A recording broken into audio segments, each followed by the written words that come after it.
మన ఆలయాలు అక్షరాల బంగారు కొండలు. కానుకల రూపంలో భక్తులు సమర్పించిన ఆభరణాల రూపంలో టన్నుల కొద్దీ బంగారం ఆలయాల్లో ఉంది. ఇంతకీ తెలుగు రాష్ట్రాల్లో ఏ ఆలయాల్లో ఎన్ని కేజీల బంగారం ఉంది? భక్తుల నుంచి కానుకల రూపంలో వస్తున్న బంగారు, వెండి ఆభరణాలను ఎలా భద్రపరుస్తున్నారో ఓసారి చూద్దాం. భక్తుల కోర్కెలు తీర్చే కొంగు బంగారాలే కాదు, అక్షరాల బంగారు కొండలు మన దేవాలయాలు. తెలుగు రాష్ట్రాల్లోని ఆలయాల్లో టన్నుల కొద్దీ బంగారం ఉంది. అది చాలదన్నట్టు గోల్డ్ బాండ్స్ రూపంలోనూ భారీగా పసిడి నిల్వలున్నాయి. ఇంతకీ ఏ ఆలయంలో ఎంత బంగారం ఉంది? కొండలంటే అవి మామూలు కొండలు కావు, అక్షరాల బంగారు కొండలు. తమ ఇష్టదేవాలకు కానుకల రూపంలో భక్తులిచ్చిన బంగారం టన్నుల్లో పోగైంది. ఆంధ్రప్రదేశ్లో తిరుమల మినహా మిగతా 27,750 ఆలయాలు, సంస్థల వద్ద 1834 కేజీల బంగారు ఆభరణాలున్నాయి. అలాగే గోల్డ్ బాండ్స్ రూపంలో మరో 853 కేజీల బంగారం ఉంది. తెలంగాణలో అన్ని ఆలయాలు కలిపి 1048 కేజీల బంగారం ఉంది. వజ్రాలు పొదిగిన బంగారు కిరీటాలు, రత్నాలతో నిండిన ఆభరణాలు మన దేవుళ్ల దగ్గర లెక్కలేనన్నున్నాయి. బంగారం విషయంలో తిరుమల తిరుపతి దేవస్థానం మొదటి స్థానంలో ఉంది. వివిధ బ్యాంకుల్లో 11,329 కేజీల స్వచ్ఛమైన బంగారం డిపాజిట్ల రూపంలో ఉంది. అలాగే అత్యంత పురాతన అమూల్యమైన ఆభరణాల రూపంలో మరో 2,500 కేజీల బంగారం ఉంది. ఇక బ్యాంకుల్లో డిపాజిట్ చేసిన బంగారం ద్వారా టీటీడీకి ఏడాదికి 278 కోట్ల రూపాయల ఆదాయం లభిస్తుంది. బెజవాడ కనకదుర్గమ్మ ఆలయంలో 1834 కేజీల బంగారం ఉంది. ఇందులో అమ్మవారికి అలంకరించే కిరీటాలు, వివిధ రకాల ఆభరణాలు ఉన్నాయి. అలాగే 29 కేజీల బంగారం ఎస్బీఐ గోల్డ్ స్కీమ్లో డిపాజిట్గా ఉంది. విశాఖపట్నంలోని సింహాద్రి అప్పన్న వద్ద కూడా భారీగా బంగారు నిల్వలున్నాయి. స్వామివారి నిత్యాలంకరణ కోసం దాదాపు 70 కేజీల బంగారు ఆభరణాలు ఉన్నాయి. ఇందులో 10 నుంచి 12 కిలోల బంగారు ఆభరణాలు ప్రధాన అర్చకుల వద్ద అందుబాటులో ఉంటాయి. అలాగే గోల్డ్ డిపాజిట్ స్కీమ్లో భాగంగా స్టేట్ బ్యాంక్ ఆఫ్ ఇండియాలో 50 కేజీల బంగారం ఉంది. హుండీ ఆదాయం కానీ ఇతరత్ర సేవల రూపంలో కానీ భక్తులు ఇచ్చే కానుకలు కూడా పెరుగుతూ ఉన్నాయి. అదేవిధంగా భక్తులు అనేక రకాలుగా హుండీలో నగదు రూపేణా వేస్తారు, అదేవిధంగా బంగారం కానీ వెండి కానీ అలా వేస్తారు. గత కొన్ని సంవత్సరాలుగా ఆ అకౌంటెన్సీ ప్రాసెస్ని మేము సిస్టమేటిక్గా చేయటం జరిగింది. అదేవిధంగా ఇన్ఫర్మేషన్ కూడా ఒక డాష్ బోర్డ్, ఇటీవలే ఒక సెంట్రలైజ్ డాష్ బోర్డ్ తయారు చేసి రాష్ట్ర వ్యాప్తంగా అన్ని దేవాలయాల స్థిరాస్తులు కావచ్చు, అదేవిధంగా చరాస్తులు కావచ్చు, భూములు లేదా ఎఫ్డిఆర్లు, జ్యువెలరీ ఆభరణాలు, ఎన్ని రకాల ఆస్తుల వివరాలను కూడా క్రోడీకరించి సెంట్రలైజ్ డాష్బోర్డ్లో తీసుకురావడం జరిగింది. తెలంగాణ విషయానికి వస్తే ఇక్కడ దేవాదాయ శాఖ అధీనంలో 704 ఆలయాలు ఉన్నాయి. అన్ని ఆలయాల్లో కలిపి 1048 కేజీల బంగారం, 38,783 కేజీల వెండి నిల్వలు ఉన్నాయి. ఇందులో 97 కేజీల బంగారంతో వేములవాడ రాజన్న ఆలయం అగ్రస్థానంలో ఉంది. రాజన్న ఆలయంలో 4,930 కేజీల వెండి వస్తువులు ఉన్నాయి. తెలంగాణలో బంగారు నిల్వల్లో భద్రాద్రి రామయ్య ఆలయానిది 2వ స్థానం. ఇక్కడ స్వామి అమ్మవార్లకు 61 కేజీల బంగారు ఆభరణాలున్నాయి. భద్రాచలంలో 980 కేజీల వెండి వస్తువులున్నాయి. గోల్డ్ నిల్వల్లో యాదగిరిగుట్ట లక్ష్మీ నరసింహస్వామిది 3వ స్థానం. ఇక్కడ 61 కేజీల బంగారు ఆభరణాలున్నాయి. అలాగే 2,312 కేజీల వెండి వస్తువులున్నాయి. నిర్మల్ జిల్లా బాసరలో కొలువైన జ్ఞాన సరస్వతి అమ్మవారికి సుమారు 18 కిలోల బంగారం, 952 కేజీల వెండి ఉన్నాయి. జ్ఞాన సరస్వతి అమ్మవారి బంగారు ఆభరణాలను 4 చోట్ల భద్రపరిచారు. బ్యాంకు లాకర్, ఆలయ లాకర్, అర్చక లాకర్, నిత్యాలంకరణకు కలిపి 5 కేజీల 550 గ్రాముల బంగారంగా లెక్కలు చెబుతున్నాయి. దేవతలకు బంగారాన్ని సమర్పించే సంప్రదాయం శతాబ్దాల నాటిది. అందువల్ల దేశంలోని అనేక ప్రధాన దేవాలయాల వద్ద అపారమైన బంగారం, వెండి నిల్వలు ఉన్నాయి. బంగారమేనా అంటే కానే కాదు, నగదు రూపంలో కూడా మన ఆలయాల వద్ద భారీగా నిధులున్నాయి. కోట్ల రూపాయల ఫిక్స్డ్ డిపాజిట్లున్నాయి. ముఖ్యంగా అలంకరణకు ఉపయోగపడని బంగారు ఆభరణాలను గోల్డ్ డిపాజిట్ స్కీమ్లో డిపాజిట్ చేస్తున్నారు. వీటిపై వడ్డీ రూపంలో ఆదాయం సమకూరుతుంది. కష్టం కలిగినప్పుడు ఆదుకోమని దేవుణ్ణి వేడుకునేవాళ్లు కొందరైతే, చిరకాల కోరికలు తీర్చమని కోరుకునేవాళ్లు ఇంకొందరు. తమ కోరిక నెరవేరితే బంగారం, వెండి, నగదు రూపంలోనే మొక్కులు తీర్చుకుంటారు కొందరు. కాలినడకన కొండెక్కేవాళ్లు, తలనీలాలు సమర్పించేవాళ్లు, పుర్లుదండాలు పెట్టేవాళ్లు, నిలువు దోపిడీ ఇచ్చేవాళ్లు, ఇలా రకరకాల పద్ధతుల్లో తమ మొక్కు తీర్చుకుంటారు భక్తులు.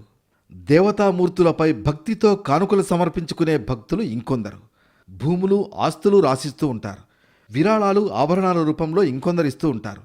కానుకలు ఏ రూపంలో వచ్చినా వాటిని తగిన రీతిలో ఉపయోగిస్తున్నాయి ఆలయ వర్గాలు. ఆభరణాలను పర్వదినాల్లో అలంకరిస్తే నగదును ఫిక్స్డ్ డిపాజిట్ చేస్తున్నారు. అలాగే హుండీల ద్వారా వచ్చే బంగారం, వెండి వస్తువులను బ్యాంక్ లాకర్లలో భద్రపరుస్తున్నారు. వినియోగానికి ఆస్కారం లేని ఆభరణాలను కరిగించి స్వచ్ఛమైన బంగారాన్ని వేరు చేసి డిపాజిట్గా తీసుకుంటాయి బ్యాంకులు. ఇలా డిపాజిట్ చేసిన బంగారంపై వడ్డీ చెల్లిస్తాయి బ్యాంకులు. అదేవిధంగా జ్యువెలరీ వచ్చేసరికి 853 కేజీల బంగారం ఎస్బీఐ గోల్డ్ బాండ్ స్కీమ్లో అన్ని దేవాలయాలు కలిసి state bank of India gold bond scheme కింద డిపాజిట్ చేయడం జరిగింది.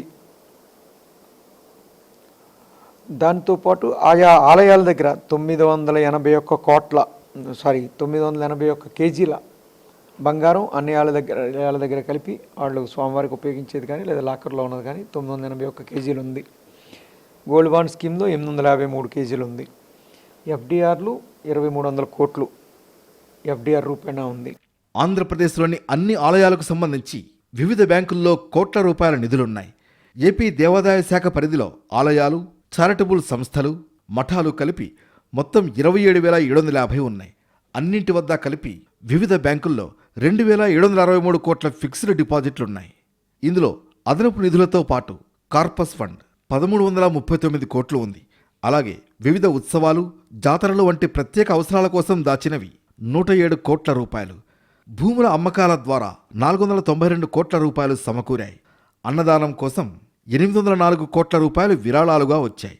గో సంరక్షణకు విరాళాల సొమ్ము 20 కోట్లు డిపాజిట్ల రూపంలో ఉన్నాయి. ఇప్పుడు అన్ని ఆలయాల్లో కలిసి రాష్ట్రంలో అన్ని ఆలయాల్లో కలిసి 2370 కోట్లు ఎఫ్డిఆర్లు ఉన్నాయి. ఆ ఎఫ్డిఆర్లు ప్రధానంగా సర్ప్లస్ ఫండ్స్, అదేవిధంగా అన్నదానం, కార్పస్, భూములు ల్యాండ్ ఎక్విజిషన్ రూపేణ అటువంటి జరిగిన ఏంటంటే ల్యాండ్ ఎక్విజిషన్ చేసినప్పుడు ఆదాయాన్ని శాశ్వతంగా ఇంక డిపాజిట్లోనే ఉండిపోతుంది. అవి కావచ్చు ఇతర రకాల గో సంరక్షణ ఫండ్ కానీ అదేవిధంగా ఇతర రకాల డిపాజిట్లు కానీ మొత్తం 2,300 కోట్ల సుమారు ఎఫ్డిఆర్లు ఉన్నాయి. 2 ఏళ్లుగా ఏపీలోని ఆలయాలకు రాబడి పెరుగుతోంది. 2023-24లో అన్ని ఆలయాలకు కలిపి 1379 కోట్ల రూపాయల ఆదాయం వచ్చింది. అది 2024-25లో 1466 కోట్ల రూపాయలకు చేరింది. 2025-26లో 1500 కోట్లకు పైగా ఆదాయం లభించింది. ఆలయాల్లో వసతులు పెంచడం, త్వరగా దర్శనాలు జరిగేలా ఏర్పాట్లు చేయడం, ప్రసాదాలు, అన్నప్రసాదాల్లో నాణ్యత ఉండేలా చూడడం వంటి కారణాల వల్ల ఆదాయం పెరిగినట్లు భావిస్తున్నారు. ముఖ్యంగా భక్తుల అభిప్రాయాలు, సూచనలు తీసుకుని వాటికి అనుగుణంగా చర్యలు చేపట్టడం వల్ల మంచి ఫలితాలు వస్తున్నాయి. ఇదే పరిస్థితి కొనసాగితే మున్ముందు మరింత ఎక్కువగా విరాళాలు, బంగారం, వెండి రూపంలో కానుకలు వచ్చే అవకాశం ఉంది. అన్నవరం సత్యనారాయణ స్వామి ఆలయానికి ఇటీవల కాలంలో భక్తుల నుంచి పెద్ద మొత్తంలో బంగారు హుండీ కానుకల రూపంలో లభించింది. ఇందులో 9 కేజీల 646 గ్రాముల బంగారాన్ని గోల్డ్ డిపాజిట్ స్కీమ్లో జమ చేశారు. ఇప్పటికే సత్యదేవునికి చెందిన 32 కేజీల 790 గ్రాముల గోల్డ్ డిపాజిట్లున్నాయి. దీనిపై ఆలయానికి 16 లక్షల రూపాయలు వడ్డీ రూపంలో లభిస్తుంది. తెలంగాణ బాసర జ్ఞాన సరస్వతి ఆలయానికి సంబంధించి 42 కోట్ల రూపాయల ఫిక్స్డ్ డిపాజిట్లున్నాయి. అలాగే 2 కోట్ల రూపాయల బ్యాంక్ బ్యాలెన్స్ ఉంది. అదేవిధంగా జగిత్యాల జిల్లా కొండగట్టు ఆంజనేయ స్వామి ఆలయానికి సంబంధించి 2 కిలోల 836 గ్రాముల బంగారం, 403 కిలోల వెండి బ్యాంక్ లాకర్లో భద్రపరిచారు. ఇక నవనరసింహ క్షేత్రాల్లో ఒకటైన జగిత్యాల జిల్లా ధర్మపురి పుణ్యక్షేత్రంలో 7 కేజీల 97 గ్రాముల బంగారం, 755 కేజీల వెండి ఉన్నాయి. ఇందులో 5 కేజీల బంగారం, 431 కేజీల వెండి ఆభరణాలను బ్యాంక్ లాకర్లో భద్రపరిచారు అధికారులు.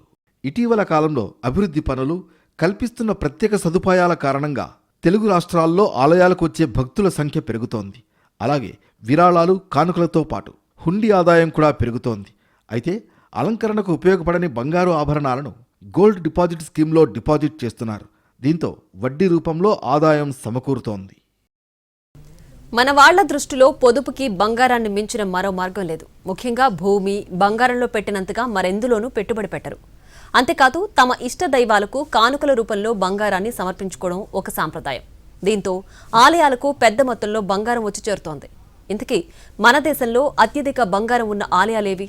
వాటిలో ఉన్న బంగారం ఎంత? మన దేశంలో బంగారాన్ని ఒక లోహంగా కంటే చాలా పవిత్రమైనదిగా భావిస్తూ ఉంటారు. శ్రేయస్సు, విశ్వాసానికి చిహ్నంగా చూస్తారు. అందుకే శుభకార్యాలు, పూజా కార్యక్రమాల్లో బంగారం వినియోగం తప్పనిసరైంది. శుభప్రదమైన బంగారాన్ని దేవతలకు కానుకలుగా సమర్పించే సంప్రదాయం వందల సంవత్సరాలుగా కొనసాగుతోంది. అందువల్లే మన దేశంలోని ప్రధాన దేవాలయాల్లో అపారమైన బంగారం, వెండి నిల్వలున్నాయి. బంగారం నిల్వల విషయానికొస్తే కేరళ తిరువనంతపురంలోని పద్మనాభస్వామి ఆలయానికి మొదటి స్థానం. ఈ స్వామి వద్ద వందల టన్నుల బంగారం ఉంది. అందులో కొంత విగ్రహాలు, నగల రూపంలో ఉండగా మిగతాది బంగారు నాణేల రూపంలో ఉంది. ప్రపంచంలోనే అత్యధిక ఆదాయం వచ్చే ఆధ్యాత్మిక కేంద్రాల్లో తిరుమల తిరుపతి వెంకటేశ్వర స్వామి ఆలయం ఒకటి. దేశ నలుమూలల నుంచే కాదు, ఇతర దేశాల నుంచి సైతం శ్రీవారి దర్శనానికి భక్తులు వస్తూ ఉంటారు. రోజు 50,000 మందికి పైగా శ్రీవారి దర్శనం చేసుకుంటారు. అందువల్ల నగదుతో పాటు బంగారం, వెండి వస్తువుల రూపంలో కానుకలు వస్తూ ఉంటాయి. ముఖ్యంగా బంగారం, వెండి వస్తువుల రూపంలో భక్తులు తమకు తోచినంత స్వామికి భక్తితో సమర్పించుకోవడం ఆనవాయితీ. అందువల్ల తిరుమల శ్రీవారి వద్ద 10 టన్నులకు పైగా బంగారం ఉంది. మన దేశంలో తిరుమల తర్వాత అత్యధిక ఆదాయం వచ్చేది షిరిడిలోని సాయిబాబా ఆలయానికే. ముఖ్యంగా బంగారం, వెండి రూపంలో భక్తులు మొక్కులు చెల్లిస్తూ ఉంటారు. 2022లో షిరిడి సాయిబాబాకు 400 కోట్ల రూపాయల ఆదాయం వచ్చింది. అమృత్సర్లో స్వర్ణమందిరంగా పిలిచే హర్మందిర్ సాహిబ్కు కూడా భారీగా ఆదాయం లభిస్తుంది. ప్రపంచం నలుమూలల నుంచి వచ్చే భక్తుల ద్వారా ఏడాదికి 500 కోట్ల రూపాయలకు పైగా నిధులు సమకూరుతున్నాయి. గోల్డెన్ టెంపుల్ గోపురానికి స్వర్ణ తాపడం చేయడానికి 750 కేజీల బంగారాన్ని వినియోగించారు. గుజరాత్లో గల జ్యోతిర్లింగ క్షేత్రమైన సోమనాథ్ ఆలయంలో కూడా భారీగా బంగారం ఉంది. 130 కేజీల బంగారంతో అంతరాలయాన్ని ఏర్పాటు చేశారు. అలాగే ఆలయంపై 150 కేజీల బరువుగల కలశాన్ని ప్రతిష్ఠించారు. మన దేశంలో ఒక్కో ఆలయానికి ఒక్కో ప్రత్యేకత ఉంది. ముఖ్యంగా 100 ఏళ్ల క్రితం నిర్మించిన అనేక ఆలయాలు నేటికి చెక్కు చెదరలేదు. వాటికి భక్తుల ఆదరణ తగ్గలేదు. ఇటువంటి ఆలయాల్లో పూరి జగన్నాథస్వామి ఆలయం కూడా ఒకటి. అయితే ప్రాచీన ఆలయాల్లో గల భాండాగారాలు, నేలమాళిగలు, ప్రత్యేక గదుల్లో అపారమైన సంపద ఉందని భక్తుల నమ్మకం. అంటే మన ఆలయాలు ఆధ్యాత్మికంగానే కాదు, సంపద పరంగా కూడా చాలా గొప్పవి అనడంలో ఎలాంటి సందేహం అక్కర్లేదు.